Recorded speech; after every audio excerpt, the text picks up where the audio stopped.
We Do Biz. 3 minutes. Un expert. Un conseil. Sur We Do Biz. 3 minutes, un conseil, un expert, c'est tout de suite sur l'antenne de We Do Biz où j'ai l'immense plaisir de recevoir Laurent Falck. Bonjour. Bonjour.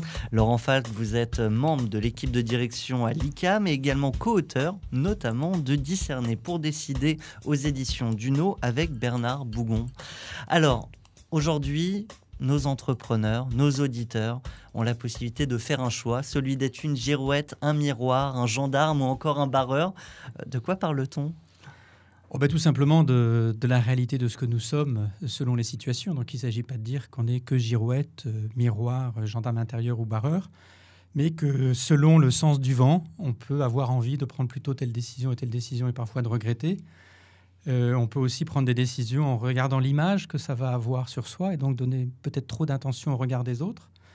On peut aussi être habité du gendarme intérieur, cette voix qui nous dit « fais pas ci, fais pas ça », qui est liée à notre histoire. Et notre proposition, c'est, avec un travail de discernement, d'être plutôt le barreur. Parce que le barreur, d'abord, il a un cap. Et ensuite, il doit manœuvrer pour atteindre le cap. Donc, voilà. Il s'adapte effectivement aux éléments autour de lui, Oui. mais avec une direction. Donc, finalement, c'est cette idée de finalité qui est essentielle. Oui, tout à fait. C'est qu'en fait, la question du discernement, qui est tout simplement d'essayer de juger clairement et sainement les choses, on peut la faire au nom de plein de choses, hein. Si je veux être le meilleur sur mon marché, je peux dire que je développe des capacités de discernement pour être le meilleur.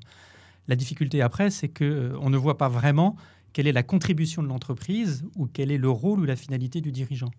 Et que l'idée d'avoir un cap et une finalité, c'est d'être au clair sur quelle est la raison d'être de l'entreprise, quelle est la raison d'être du dirigeant, pour que ce soit ça qui guide ses décisions.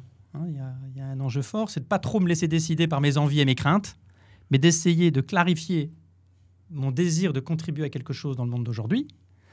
Et à ce moment-là, ça m'aide à prendre des décisions. Alors du coup, on se retrouve parfois avec une réflexion sur sa finalité. Une fois qu'on l'a discernée, on prend des décisions différentes. Et oui, tout à fait. Alors le meilleur exemple, c'est un dirigeant que j'ai accompagné, qui était manager, et qui en avait ras-le-bol de son équipe qui était difficile. Et il y a eu un accompagnement qui a été fait, donc je ne vous explique pas les étapes. Mais en relisant son parcours, il en est arrivé au fait que sa finalité, c'était partir de ce qui est cassé pour le valoriser. Et ça le faisait courir tant dans sa vie personnelle que professionnelle.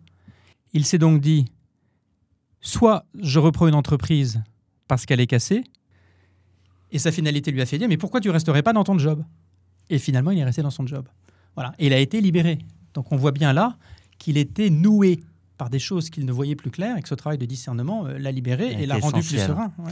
Alors, on parlait du barreur, celui qui a trouvé la finalité, qui s'adapte, qui tire des bords si besoin, si le vent n'est pas arrière.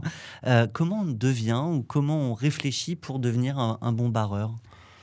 D'abord, je prends que c'est aussi naturel. Je veux dire, si on a fait une expérience de bateau, on est rarement seul sur un bateau, en tous les cas on ne l'est pas tout de suite, et quand on monte sur un bateau à plusieurs, on voit comment font les autres et on développe des capacités de discernement. Donc dès notre enfance, on a aussi ces capacités qui sont en nous.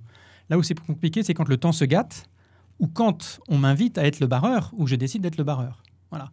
C'est-à-dire que la maîtrise des éléments et la réaction que je dois avoir, que ce soit auprès des éléments marins, de l'air, ou de la capacité du bateau, et on voit bien les images, ce que je maîtrise et ce que je ne maîtrise pas, et mon histoire, on ne va pas barrer de la même façon, on ne va pas tirer des bords de la même façon. En tout cas, la bonne nouvelle, Laurent Falck, c'est que nous arrivons à bon port avec cette chronique. Un grand merci à vous. Je le rappelle, membre de l'équipe de direction à l'ICAM et co-auteur de Discerner pour décider aux éditions Duno. Merci à vous. Merci.